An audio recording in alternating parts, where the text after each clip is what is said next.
Aumento do número de deputados federais. Esse é o tema da aula de hoje na sessão Lenza News. Pessoal, aqueles que estão me acompanhando nas redes sociais, venho já sinalizando essa questão bastante importante do aumento do número de deputados. O projeto de lei já foi aprovado, está em fase de sanção ou veto presidencial. E aí é importante, talvez eu diria fundamental, que você considere isso tudo diante de uma decisão que já havia sido tomada pelo Supremo na ADO 38, que poucos falaram. Ela é fundamental para que a gente possa entender a matéria. Eu vou trazer um pouquinho vamos dizer assim, de premissas para a gente falar em aumento do número de deputados federais. Basicamente, a gente sabe que o Poder Legislativo na Federação Brasileira, ele é exercido pelo Congresso Nacional, que no plano federal, no plano da União, ele é bicameral. Esse bicameralismo ele não se observa nos demais entes federativos. Já se teve um momento, sim, de termos senadores estaduais, mas eu estou falando desse modelo do texto de 88 que assegura o bicameralismo apenas para o plano do Congresso Nacional. No âmbito dos estados, a gente fala em Assembleia Legislativa dos Estados, Câmara Legislativa do DF, Câmara Municipal e, se surgirem territórios, também um unicameralismo, Câmara Territorial. E lembramos também o artigo 44, que diz que o Poder Legislativo é exercido pelo Congresso Nacional, que se compõe de duas casas, consagrando o bicameralismo, Câmara dos Deputados e Senado Federal. Até aí, todos sabem disso, né? O que eu queria chamar a sua atenção é como está estabelecida a regra do número de deputados e do número de senadores e como se dá esta distribuição. Então vamos lá, a gente tem que ler agora o artigo 45 e o artigo 46 que eu trouxe só para ilustrar a matéria.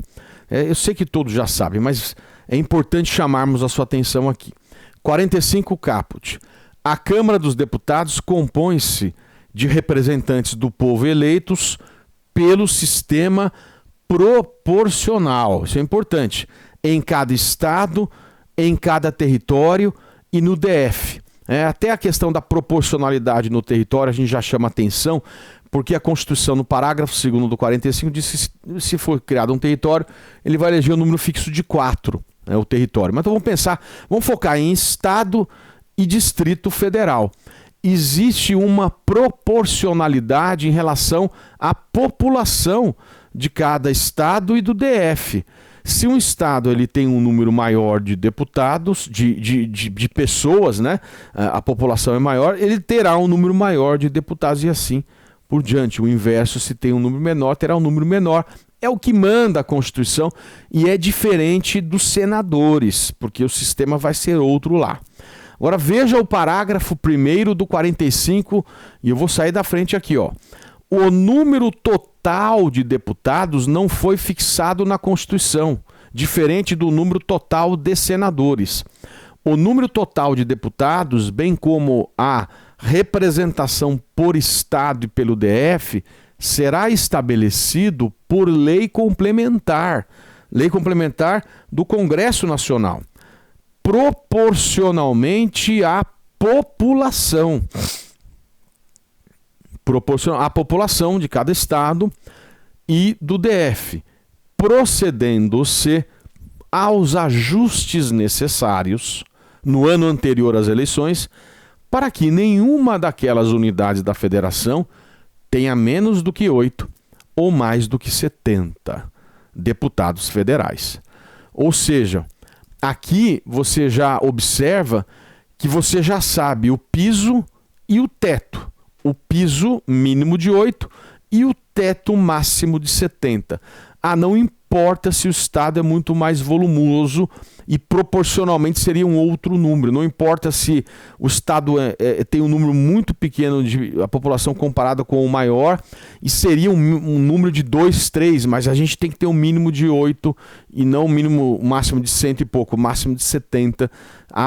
Até uma crítica a este modelo, no sentido de que, por exemplo, o voto de alguém que é população, faz parte da população do estado de São Paulo, proporcionalmente a um estado que teria, na lógica, 2 ou 2 ponto alguma coisa, ou 3 deputados, quando você eleva para um número de 8, o valor do voto individual parece não, ele tem mais força.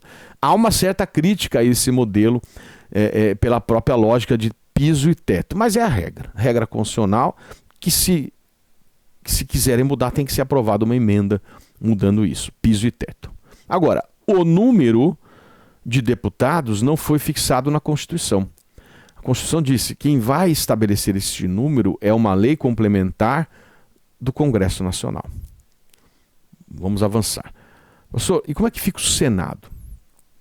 O Senado tem regra própria, definição de número aqui. O Senado Federal compõe-se de representantes dos estados e do DF eleitos segundo o princípio, não é mais proporcional, é o princípio majoritário.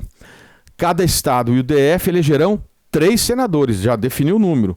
Se eu tenho 26 estados vezes 3 é igual a 78, mais 3 do DF, portanto eu tenho o número de 81 senadores que foi fixado na Constituição e não na lei. Está previsto aí. Tá? E cada senador cumpre um mandato de 8 anos. A gente tem a representação de cada estado e do DF será renovada a cada 4 anos, alternadamente 1/3 e 2/3. Todo mandato é de 8, mas a cada 4 anos você não elege deputado e senador, uma vez troca 1, depois troca 2. E sempre eles ficam lá por 8 anos. Cada senador será eleito com 2 suplentes. 2 suplentes está aqui, é a regra constitucional. Professor, vamos fazer um estudo comparativo.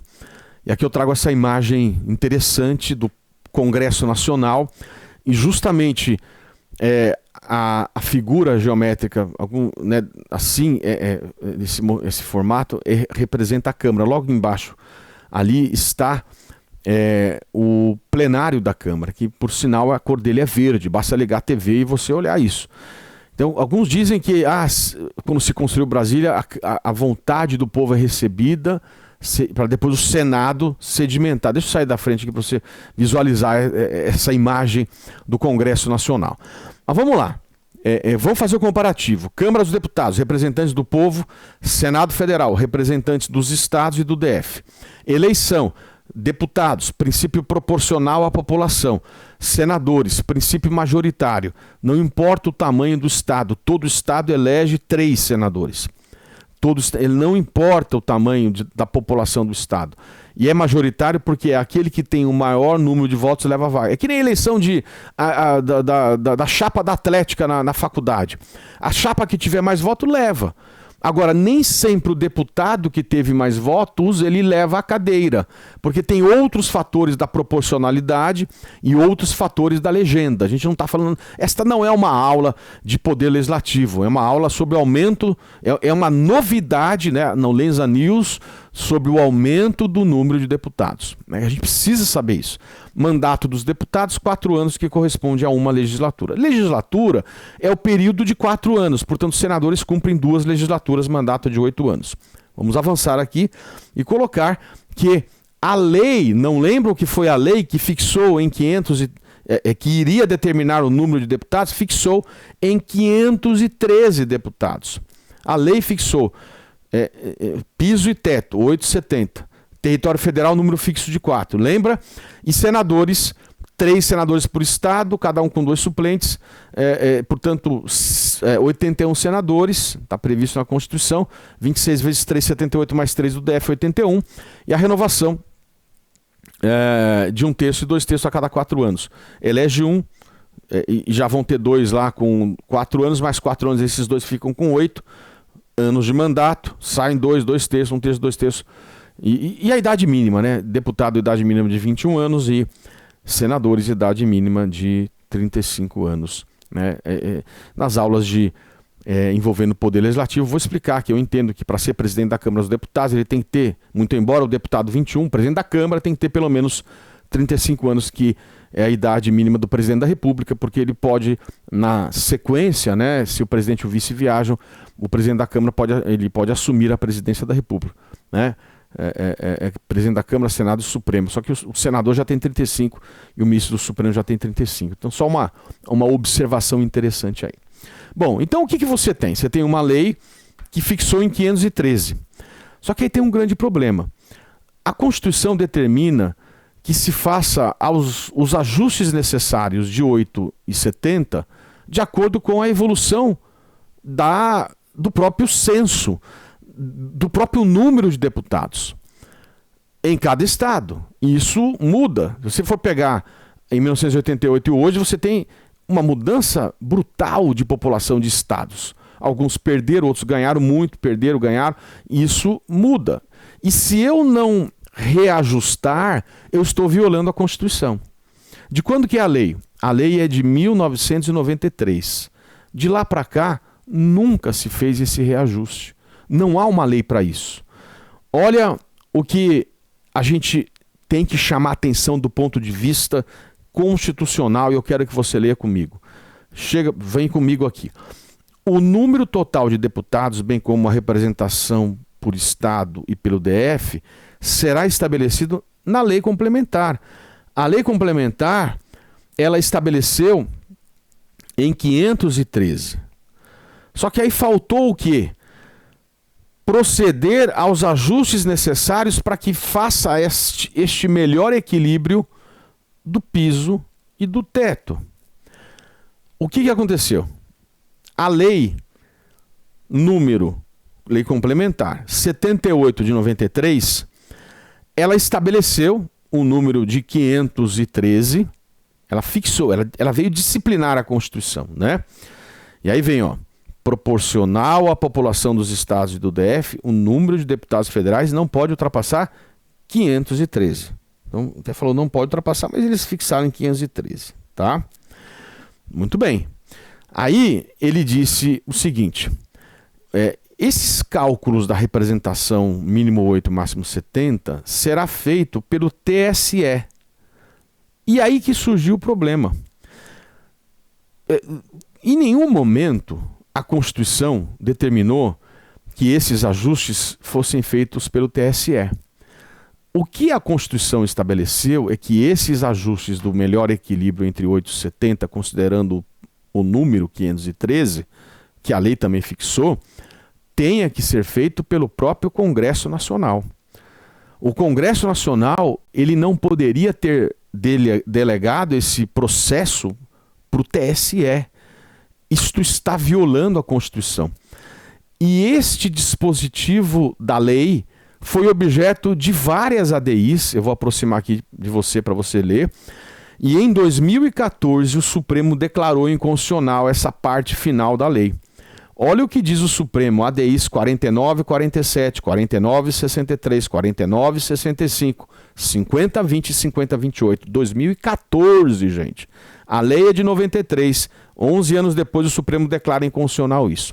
Compete ao legislador complementar, no caso o Congresso Nacional, definir, dentre as possibilidades existentes, o critério de distribuição do número de deputados dos estados e do DF, proporcionalmente à população, observados os demais parâmetros constitucionais.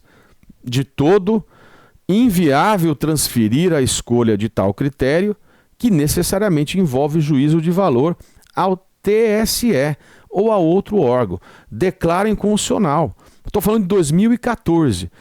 E de lá para cá, o Congresso, então, ele encaminhou vários projetos para que se tentasse chegar num critério de como definir isso.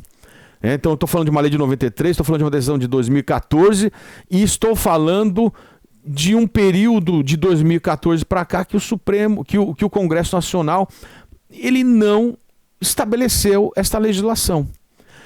O que surge quando o Congresso Nacional tem uma obrigação de atuar e ele não atua? Surge uma omissão inconstitucional. A gente disse que, eu costumo dizer que quando existe um comando e ele define a necessidade de uma lei e o Congresso não legisla, surge uma doença, que a gente poderia chamar de síndrome, para dar uma ideia de doença, de inefetividade da norma constitucional de eficácia limitada. A norma constitucional que precisa ser regulamentada, ela tem eficácia limitada. Então, diante da síndrome de inefetividade da norma constitucional de eficácia limitada, surgem dois remédios para combater essa doença, que são o mandado de injunção e a ADO. O mandado de injunção para suprir a omissão, e ação direta de inconstitucionalidade por omissão para reconhecer a omissão, e cada vez mais hoje eu tenho sustentado ter um provimento mandamental como é o mandado de injunção também. Já teve julgamento de mandado de injunção lá atrás, eu não vou falar sobre ele, que reconheceu esta omissão, e o Supremo julgou a ADO 38. É essa que eu não vi muita gente falar, e eu quero chamar a sua atenção. O Supremo julgou isto em 2023. E disse o seguinte, vamos ler o acórdão do Supremo ADO, Ação Direta de Inconstitucionalidade por Omissão, número 38. O Supremo declarou a mora do Congresso Nacional quanto à edição da lei complementar prevista no parágrafo 1º do artigo 45. Por isso que eu tive que falar do 45 para a gente entender, gente. O que ele declarou inconstitucional? A necessidade de revisão periódica da proporcionalidade na relação deputado-população. E não tem a lei, ele tinha o Congresso delimitado e transferido esta obrigação para o TSE. Em 2014 o Supremo declarou inconstitucional. Então veja, a lei complementar ela é de 93,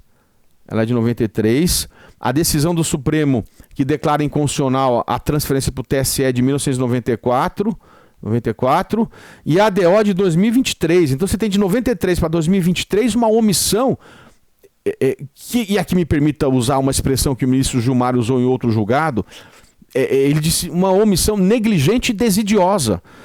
Veja, são quantos anos? Eu vou dizer, desde 88, se for pensar assim, né?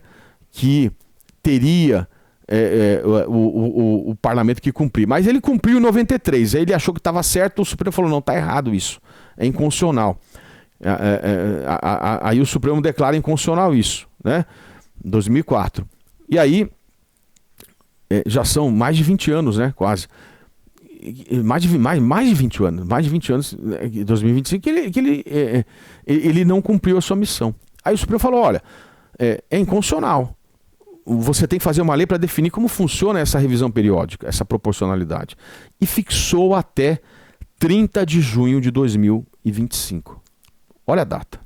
Essa gravação está sendo feita no dia 4 de julho de 2025. Eu até já havia sinalizado nas minhas redes sociais que eu iria gravar no dia 30, mas não deu tempo. Mas estou gravando agora para você entender. O Supremo estabeleceu aqui o que a gente chama de uma posição concretista intermediária. Ele fixa, ele dá uma chance para o parlamento. O parlamento, você tem que legislar, vou te dar uma chance, vou te dar um período. Ó, 2023 vou te dar quase dois anos, até 30 de junho de 2025 para você fazer a lei. Tá bom? Se você não fizer a lei, aí eu não posso deixar a omissão continuar existindo. Então eu vou encontrar uma solução e vou criar a solução até que você resolva acordar e legislar. Essa é a lógica concretista intermediária. Dá a chance para o Congresso. Não viola a separação de poderes no primeiro momento. O Congresso não cumpriu o papel dele, aí eu tenho que, disse o Supremo, aí eu vou legislar. Aí eu veja quantas situações isso já aconteceu. Deu um prazo, não fixou, o Supremo vai lá e dá a solução. E aqui ele fez isso, ele deu uma solução. Vamos ler a solução do Supremo. Olha, você tem até 30/6 para fazer a lei do Congresso. Para que seja sanada a omissão, para que você estabeleça essa proporcionalidade pela redistribuição proporcional das cadeiras hoje existentes. Entendeu?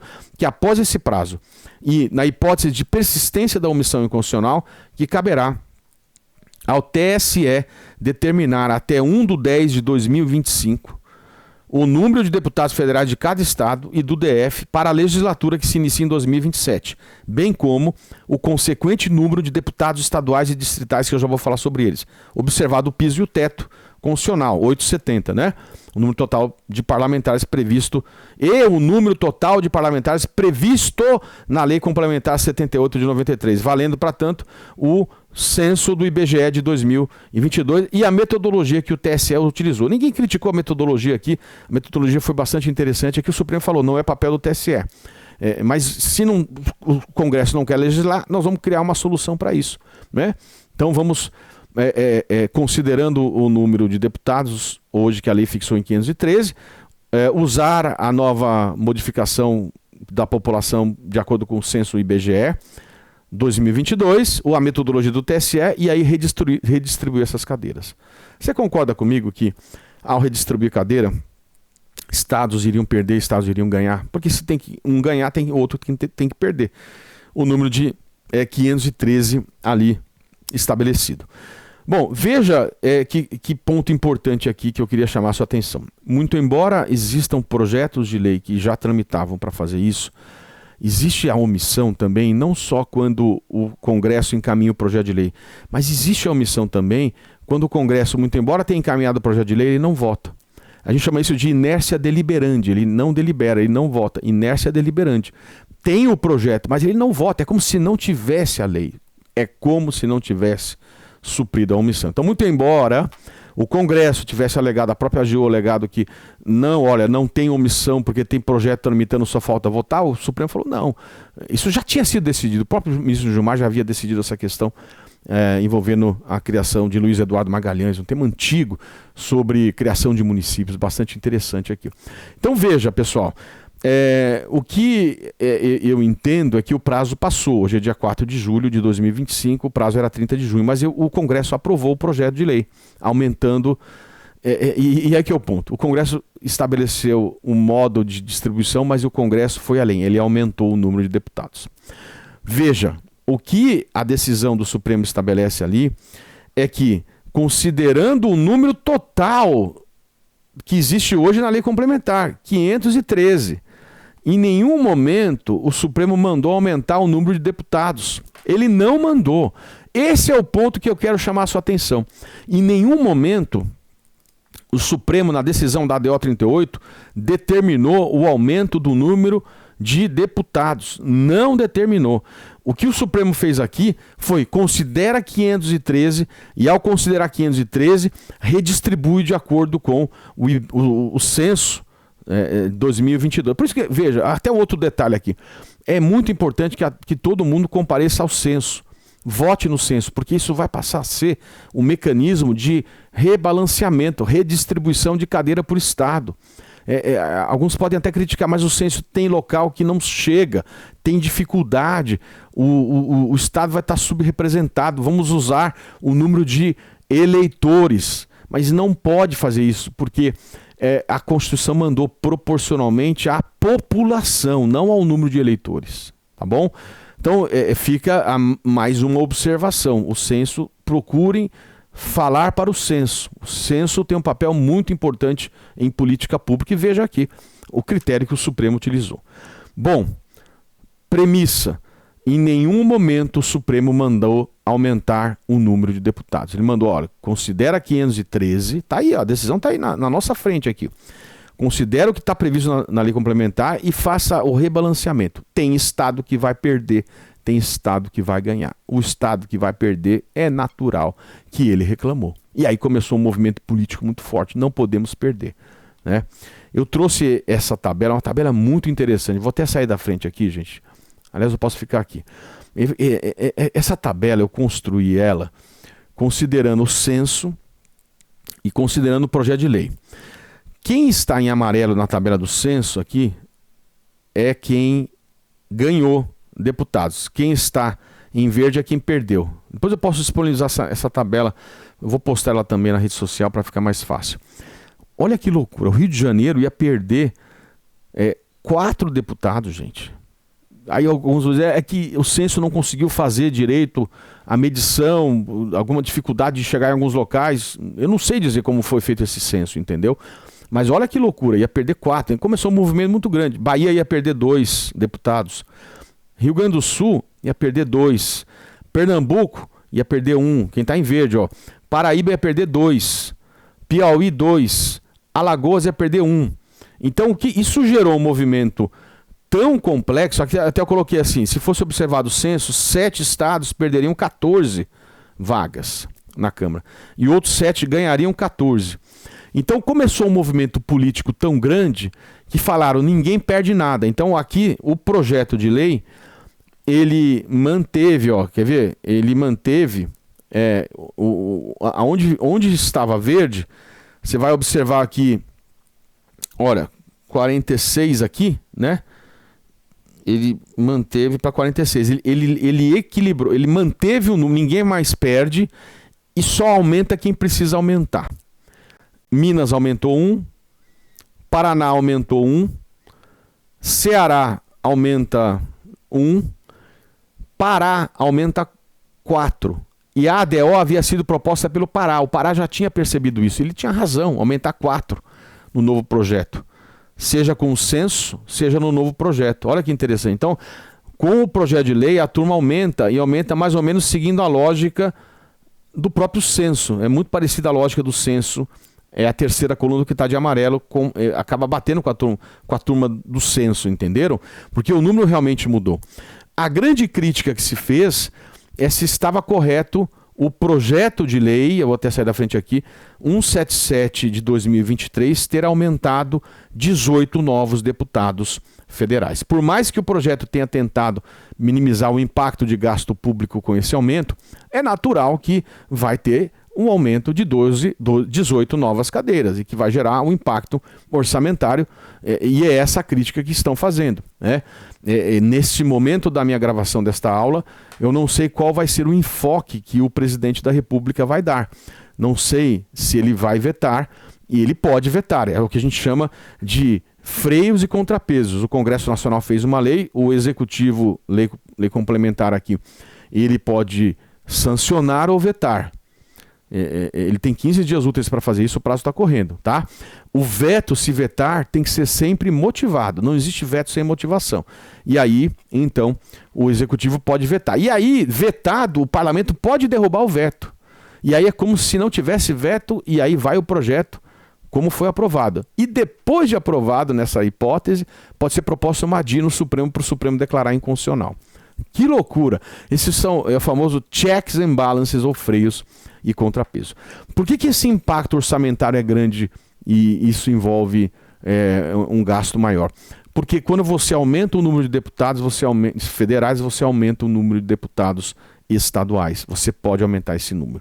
A Constituição estabelece o seguinte, está no artigo 27.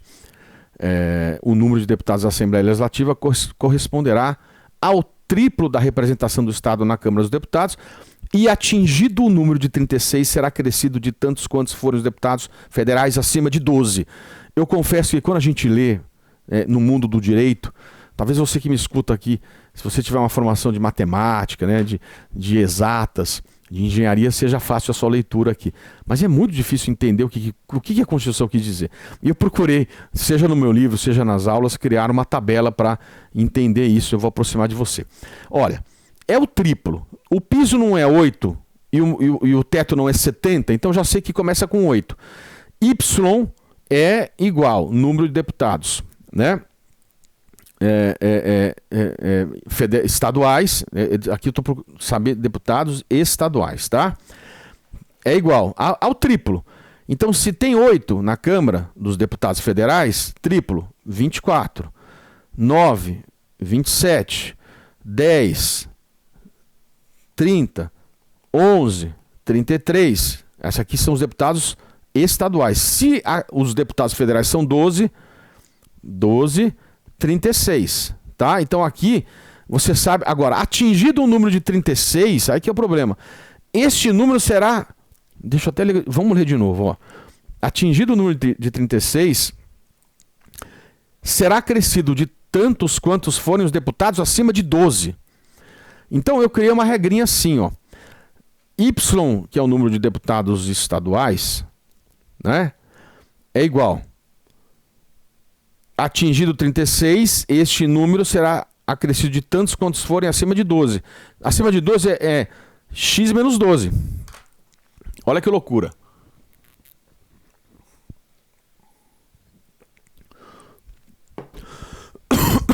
Até tomando uma aguinha aqui. Então, atingido o número de 36, este número 36 será acrescido de tantos quantos forem os deputados federais acima de 12. Então é X menos 12. Aí que eu criei a lógica. Eu vou dizer que eu não sei, mas eu acho que fui eu que inventei isso aqui, essa formulinha. Faz anos que eu falo isso no livro e ensino para os alunos. Para quem não quer entender nada, o professor quer decorar só. Então vamos lá, é simples, ó. Quando você tem um colchete e você tem uma subtração e uma adição, tanto faz você subtrair, depois adicionar, ou adicionar e depois subtrair. Então, tira 36 menos 2, dá 24. Então, passou de 12, 13, 14, 15 deputados federais até 70, soma 24. Então é simples, gente, ó. Será o triplo. 8, 9, 10, 11, 12, vezes 3. 24, 27, 30, 33, 36 deputados estaduais. Subiu 13 até 70, soma 24. Então São Paulo tem 70 deputados federais. São Paulo terá quantos? Soma 24. Estaduais, 94. Vamos voltar aqui, ó. Por que vai ter impacto isso? Né? Então vamos imaginar aqui o estado do Pará, né? Ou não, vamos pegar um exemplo que vai crescer bastante aqui, ó. Vamos pegar o exemplo, por exemplo, pode ser o Pará, né? Pará vai subir de 17 para 21. Então antes o Pará tinha quanto? 17 mais 24, né? Você vai ter que acrescentar este número, 21 soma 24. Então vai para 45, somando 3, né? 4 que não existiam antes. Então você vai ter um aumento de 4 vagas de deputados federais com este novo número. O grande problema é que antes, se mantido 513, e eu não estou dizendo que não era para fazer o rebalanceamento porque ele é necessário, veja o censo. Não estou dizendo que o estado do Pará tá sem a razão, ele está com razão. Tanto é que o censo mandou ele aumentar 4. Então, mas se eu fosse manter 513, os 500, Estado teria que perder. E aí que surgiu o problema. Com o aumento de 18 cadeiras, isso vai gerar um impacto financeiro. Porque vai impactar também a criação, o aumento do número de deputados estaduais. Isso reflete também no DF, porque a lógica que se aplica para os estados também se aplica para o DF. Então, em conclusão desta aula, sobre a novidade do aumento de deputados, que a gente ainda vai ter cenas do próximo capítulo, certamente, o que eu queria chamar a sua atenção é o seguinte: a lei complementar, ela estabeleceu em 93 513 e mandou o TSE fazer o balanço para o piso e para o teto. O Supremo declarou inconstitucional em 2004 essa delegação de atribuição para o TSE. E desde então o Congresso não fez esta lei estabelecendo o procedimento. Foi proposta uma ADO pelo estado do Pará e em 2023 o Supremo reconheceu a mora e fixou um prazo. Posição concretista intermediária. Eu te dou uma chance, Congresso, faça essa lei. Porque se você não fizer essa lei, nós já vamos concretizar isso aqui.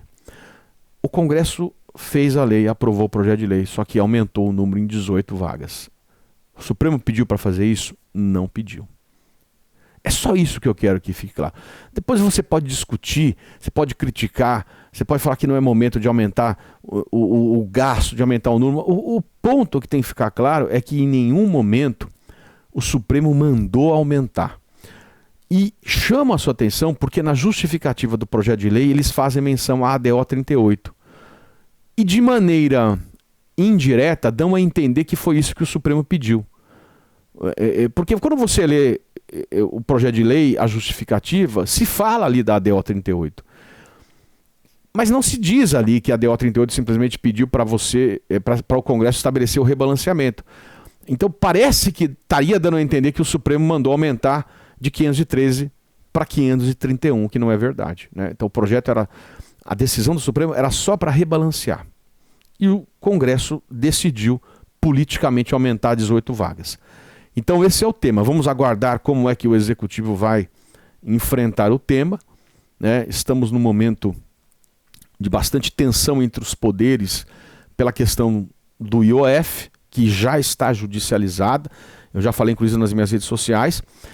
E vamos ver como é que o Executivo vai reagir. Ele pode vetar.